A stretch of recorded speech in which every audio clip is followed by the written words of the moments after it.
Pour jouer à Jojo le pigeon narcoleptique, il vous faut un exemplaire du jeu, 4 dés et des potes.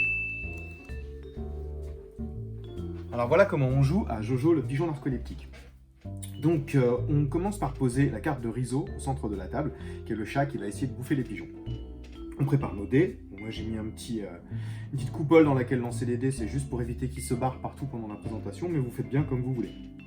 Donc là on va imaginer qu'on joue à 5 joueurs, qu'on va jouer avec Jojo, Coco, Roro, Momo et Bobo. Vous pouvez distribuer les pigeons comme vous le voulez, ou chacun peut choisir le pigeon qu'il préfère. On va imaginer que Bobo est le premier à jouer. Alors Bobo, le joueur qui joue Bobo, va pouvoir prendre 1 à 4 dés et les lancer, ce qui va représenter son adrénaline, en fait sa puissance de vol. Donc on va dire que Bobo, il commence léger, il va lancer un seul dé. Alors, avant de lancer les dés, il faut que je vous explique, il se passe des petites choses quand même. Si on fait un double, donc si on lance plusieurs dés et qu'on fait un double, c'est évidemment impossible quand on lance un seul dé, on fait une crise de narcolepsie. À ce moment-là, le pigeon, il s'écrase, il s'endort, il s'écrase par terre et il se fait bouffer par le chat. Si on fait un triple, c'est une pirouette. Alors là, il se la raconte un petit peu, le pigeon, et puis il fait une petite pirouette devant ses potes, et ça vous permet de relancer les dés pour essayer d'obtenir un meilleur score. Attention, quand on relance les dés, il peut se passer quelque chose de pire. On peut par exemple faire une crise de narcolepsie ou faire un score tout pourri. C'est à vous de voir, c'est vraiment de la prise de risque. Et puis si on fait un quadruple, alors là c'est un boost d'adrénaline, et vous ajoutez directement 4 points à la valeur totale de votre déplacement. Voilà, donc ça on va y revenir. On remet Rizzo avec nous. Et puis voilà, donc le joueur qui joue Bobo va lancer le dé le premier. Donc là, moi, étant donné que mes amis, pour la partie présente, sont des pop et d'autres types de figurines, ils ne peuvent pas lancer les dés, je vais le faire pour eux. Alors, hop, Bobo fait 4. Comme c'est le premier, il se place directement au-dessus de Rizzo. Maintenant, il faut vous rappeler, il va falloir utiliser votre cerveau. Il faut se rappeler que Bobo a fait 4. Ce que vous pouvez faire aussi, si vous avez du mal à vous souvenir des choses, comme ça arrive à tout le monde, bah vous prenez une petite feuille ou vous prenez un petit smartphone ou un truc et vous le notez. Donc là, moi je vais le mettre pour les propos de la vidéo, ça va être directement dans un des coins de l'écran. Ensuite, après Bobo, c'est à Momo. Alors Momo, il se dit, alors, quel intérêt maintenant de lancer les dés? C'est simple, c'est qu'à la fin du tour, le dernier pigeon de la ligne, donc là imaginons que le tour se termine comme ça, le dernier pigeon de la ligne va se faire bouffer par Rizzo. Donc évidemment, il ne faut pas être le dernier. Là, Momo constate que Bobo il a déjà fait 4 avec un seul dé. C'est quand même pas mal. Il se dit qu'il n'a pas forcément beaucoup de chances de faire plus, sachant que s'il fait la même somme, il va derrière. Donc il se dit, ok, moi je vais prendre 2 dés. Il prend le risque de faire une crise de narcolepsie. En même temps, il tente sa chance de faire plus que 4. 3 et 2, 5. Momo est passé devant Bobo. Hop, donc pour le moment, c'est Bobo qui se fait manger si tout continue comme ça. Alors là, c'est à Coco. Coco, il a déjà pris pas mal cher dans sa vie, hein, il a déjà assez souffert.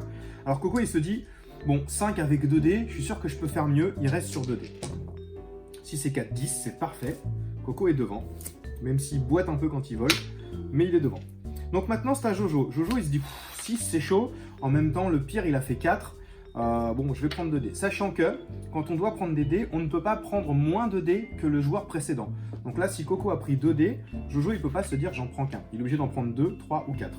Alors Jojo, comme il est un peu joueur, et puis qu'il aime bien enquiquiner les autres, il se dit ok, bah moi je vais aller directement avec 3 dés, et puis comme ça, en plus, Roro derrière, il sera obligé de prendre 3 dés aussi. Alors il les lance, c'est parti. 6 et 5, 11 et 2, 13, il est carrément devant. Et là maintenant, c'est à Roro de venir se placer, et Roro il a un peu moins de chance, du coup il se dit bon, moi je vais jouer avec 3 dés, je vais essayer de faire un truc pas trop pourri, logiquement avec 3 dés, s'il fait pas 3-1, il n'est pas dernier, donc il va essayer. Il lance les 3 dés, si c'est 4, 10 et un 13, il fait égalité avec Jojo, il vient se placer devant. Donc on a ce classement là pour le premier tour. Donc le dernier c'est Bobo, il se fait bouffer par Rizzo, Bobo est éliminé. Ensuite on continue, on décale ces cartes là comme ça, en gardant les noms visibles, pour que chaque joueur se souvienne de sa position. Et on attaque le deuxième round. Donc le deuxième round, les manches suivantes, contrairement à la première manche qui se jouait dans le sens horaire, les manches suivantes vont se jouer dans le sens où on se trouve sur la ligne de déplacement. Donc là, c'est Jojo qui va jouer le premier.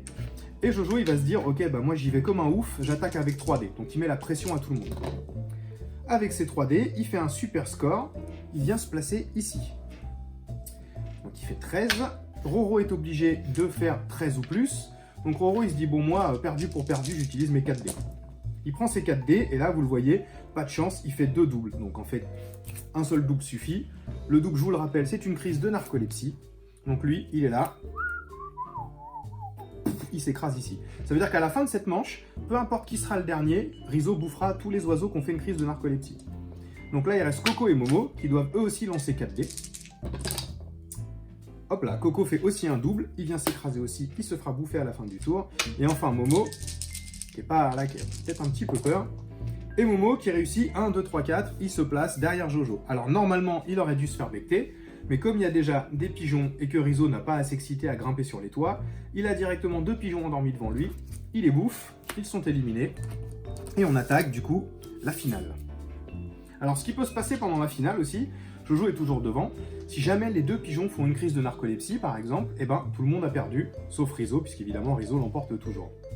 Alors là Jojo il se dit bon, moi j'ai pas très envie d'être derrière, je vais tenter 3D, Donc voilà.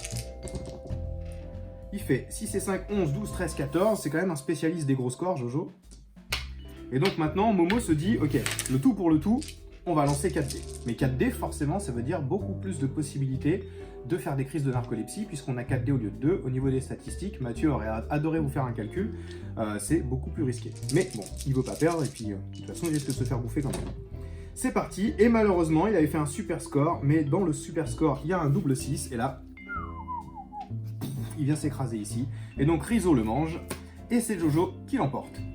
Voilà, vous avez vu comment jouer à Jojo le pigeon narcoleptique. C'est hyper simple, et la dernière chose que je vous ai pas dite, c'est que quand on joue à moins de 4 joueurs, on joue avec des équipes en fait. Donc quand on joue à 2 par exemple, on a chacun 4 pigeons, et il va falloir les faire survivre le plus longtemps possible. Quand on joue à 3, on a 2 pigeons chacun, et quand on joue à 4, on peut choisir de jouer chacun avec un seul pigeon, ou chacun avec 2 pigeons. Voilà, vous savez tout, et puis moi je vous remercie, et puis je vous dis à plus tard. Salut!